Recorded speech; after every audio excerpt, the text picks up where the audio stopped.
This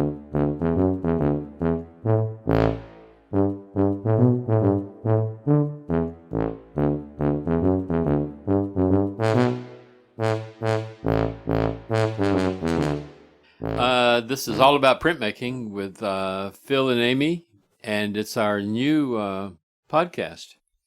And this is our introductory episode, episode 1.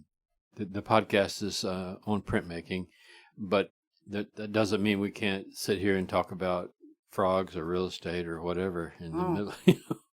Speaking of frogs now. Yeah. So what is printmaking? That's the first question people are going to ask if they stumble across this by chance. Yeah. Printmaking is the art form where it's an indirect art form where you create your image onto a matrix, and using that matrix, you put ink on it, and you can print multiple copies. Mm-hmm. So prints, it's making of prints. Printmaking. Yeah.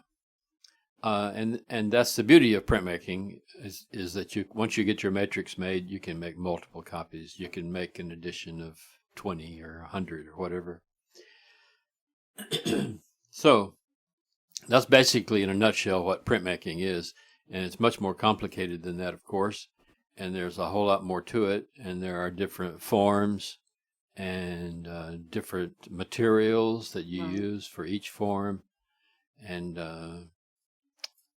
like anything, there's a whole lot more than what we can introduce in one 15-minute podcast. Right. What do you think of when you hear print? Like you say, I'm going to go get a print. I think you're going to go get a picture or some kind of type of documentation printed out. I mean, that's my thoughts. Yeah. Before I got into printmaking, and I know other people when they are beginning to decorate a new house or something, they will say, "I'm going to I'll go get some prints." Mm-hmm. And I think what they're thinking about is going to a home decor store or something. Yeah. And there may be prints either done on printed on canvas or on paper that's framed. Right. Yep. Of maybe famous artworks or themed artwork. Right, depending on the decor. Yeah, it could be snow scenes or beach scenes or hunting artwork or something. Right. But they are prints that are commercially printed. Mm-hmm. And traditionally, they've been done by offset lithography, the process. But now there's a more modern technique with the advent of computers. It's a whole new ball game now, but those kind of prints are not what we're going to be talking about. All right, this is getting deep then.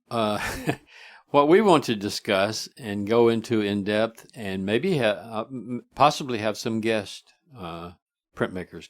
You mean we going to actually talk somebody into coming on as a guest? Well, if they can't come over here to my house and talk on the microphone, I have this contraption where I can plug it into my phone, and they can call in. We can talk to them on the phone. How about that? And record it. So that's possible. And we'll see where we go with it. Okay. I want to do a 15 to 20 minute podcast twice a month. All right. And we'll see how it works out. Once I get it launched and get it up on the server, and I can look at my stats and see who's listening to it, or how many people are listening to it, or if there's any notice of it at all. Right. You know. And of course, there are ways to market it, to advertise it in the art communities and family and friends and people like that. But I just don't know who might be interested in listening to it. You never know. Could be other printmakers who are listening. And if that is so, we will solicit their participation. Like they could call in and talk about it. And they could tell us how crummy our last podcast was. Never. Yeah. But Let me see. Where's my notes? I always forget here where I'm at. Why do we feel the need to discuss printmaking? What is it? Why are we talking about it? Well, to drum up some interest is to see, to put it out there for the rest of the world. Some people may not know exactly what that is. Maybe me included. Yeah, I've done a little cursory investigation and research into podcasts already about printmaking. Okay. And there's a void. I mean, there's nothing going on out there. Well, so we got to fill that void. The one that I liked, the one that I found and listened to, the last one they published was in 2018. Wow. So I think there's a niche there that I'm not sure there's a need, but there's a niche. We'll see. Right. But it's a love of mine. First of all, I love printmaking. It's very interesting, and I don't like the fact that nobody knows what it is. Yeah. Yeah. And when I tell people I'm making this new print, this is a beautiful image of the American Legion building in Atmore, and I'm doing the silkscreen print, and so immediately what comes to their mind is, commercial type. Yeah, they can go in. Oh, you're doing a painting and you're going to make a print of that and do 1,000 of them? No. The print is the art. That's right. Yeah. Which brings us to how are we going to discuss this? Now, Amy here, did I introduce us? I don't think we did. But, hey. This is all about printmaking. I need to do a podcast about podcasting. The podcasting etiquette. Yeah. But this is all about thing with Phil and Amy. I'm Phil Albritton. I'm the printmaker. And Amy Akins is the sidekick. Yeah. I'm a sidekick, all right. Amy, I drafted her to help me with this simply because she doesn't know anything about printmaking.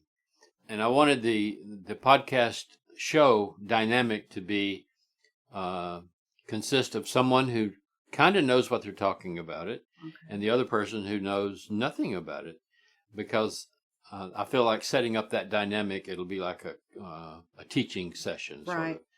But instead of just me teaching Amy about this stuff, I'm teaching everybody who listens to the podcast. That's right. We're going to have lots of followers. I can see this already. Well, I hope so. Yeah. Optimistic. Podcasting traditionally has been an endeavor that everybody who does it knows that it's never going to make any money. It's not about making money, like a YouTube account or TikTok or some of these social media where you get hits and you can make advertising money from it. Right. Podcasting, except for the higher end podcast like Rogan or some very popular famous names, people that do news podcast or whatever. Right. They do have a revenue flow because of the existing popularity of the person doing the podcast mainly. So that to me, the expectation of having revenue is not there for us. This is probably going to be my last one. I'm just picking. Yeah. So we're really doing it for the fun of it, and that's where I'm not sure how long Amy's going to last. I have a list of backups for Amy over here. You're not counting me in very long, are you? Yeah. Have you ever heard of any printmakers?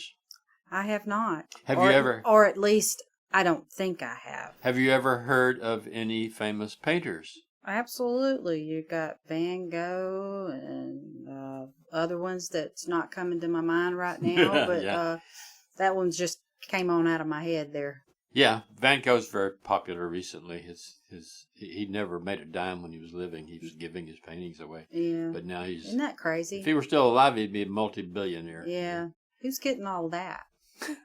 these companies that do the prints. Yeah. They're making money off of him now. Yeah, the commercial printmakers are making Yeah, money. no doubt. No doubt. So let's just talk for just a second here. I'm at 10.5 minutes. Okay. Just for a couple of minutes here on the different forms of printmaking that we're going to be talking about. All right. Because when I mentioned before that printmaking is doing the artwork on a matrix, I'm talking about a wood plate or a metal plate or a screen print frame, fabric stretched over a frame, screen printing, or a stone. That your artwork is made on that matrix and then printed using inks, different kind of inks. Who knew? From the matrix. Who knew?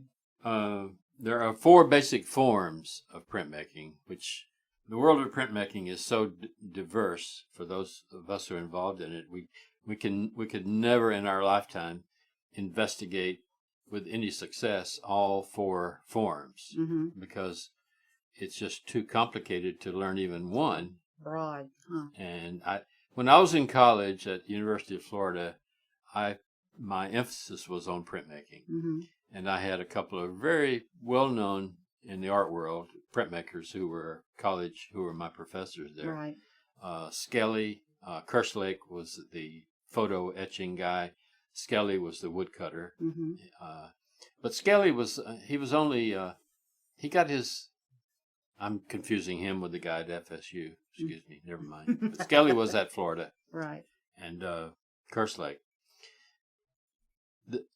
But you can never, I learned about the 4 forms, and I was able to dabble my little pinky toe into working with the 4 Different forms, right. But it's so complex that you can never, usually a printmaker will pick one of the forms, or 2 maybe, and focus on the one. And me, I have focused, for the most part, on silk screening. Simply because it doesn't take as much equipment to do.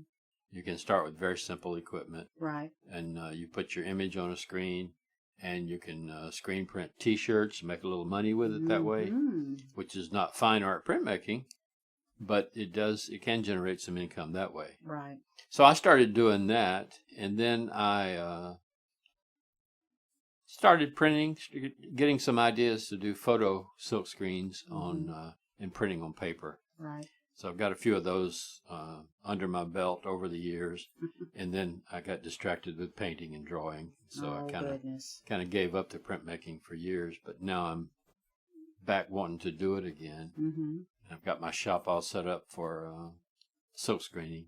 Okay. Yeah. Now, so the 4 forms.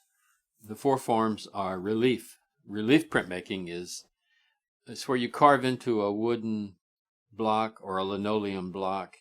You carve into it, and the surface that's left, of the smooth surface that's left that you haven't carved, that is inked up. Ink is rolled on that. Right. And you put paper on it and press it, and pull it up, and you've got a printed image of the surface of that wood block. Okay. Like a rubber stamp, kind of. The second form is intaglio. Intaglio is just the opposite from relief. Intaglio is you take your matrix, which is usually a metal plate, zinc or copper or something you would cut into, you would carve into it, or chemically etch into it, and it cuts these little lines and valleys in the plate. And then when you put ink on that plate, you rub ink on it, and the ink goes down into those little lines and valleys. And so you keep wiping very lightly over and over until the ink is all off of the smooth parts. And it's down in the grooves. So the ink's down in the grooves.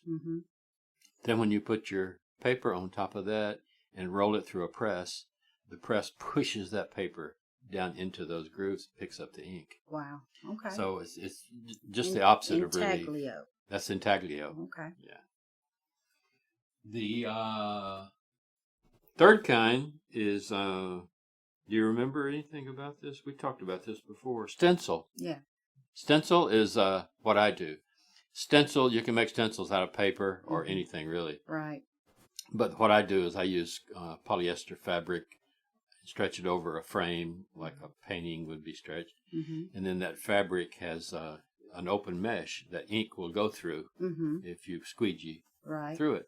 But you put a stencil on it, and when you squeegee through it, the ink only goes down where you haven't put your stencil. Okay. And So no bleeding. Right. It makes an image where that open space in the stencil. Okay. The fourth kind is planographic.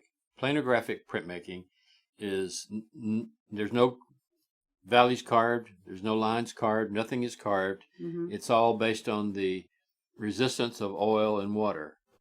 And your image is drawn onto a shiny rock, stone plate, or metal plate. And then there's a process where you chemically treat it once your crayon image is drawn. And you put water on it, and then you roll ink on that, and you run that through a press with paper on it, and it just picks up the ink that adhered to where your crayon was. Okay. That's an interesting one. By having water on it, and you roll ink over that, the ink won't adhere to that stone where you haven't drawn on it. Drawn in. Okay. So what's printed is just on the flat surface. That's why they call it plano. Okay. Plano meaning plain, flat. It's flat. That's about it for the forms, and that's the limit of the basic information that we're going to be covering in all of our podcasts. Okay. Well, this sounds like fun. But each one has its own realm. Each one of those forms has its own supplies and materials and equipment that's used, and its own skills that you have to develop. And so we'll be talking about those. You're going to dive right in, huh? Well, this is our introduction, and I think we're just about out of time. Oh. But that went fast. Yeah.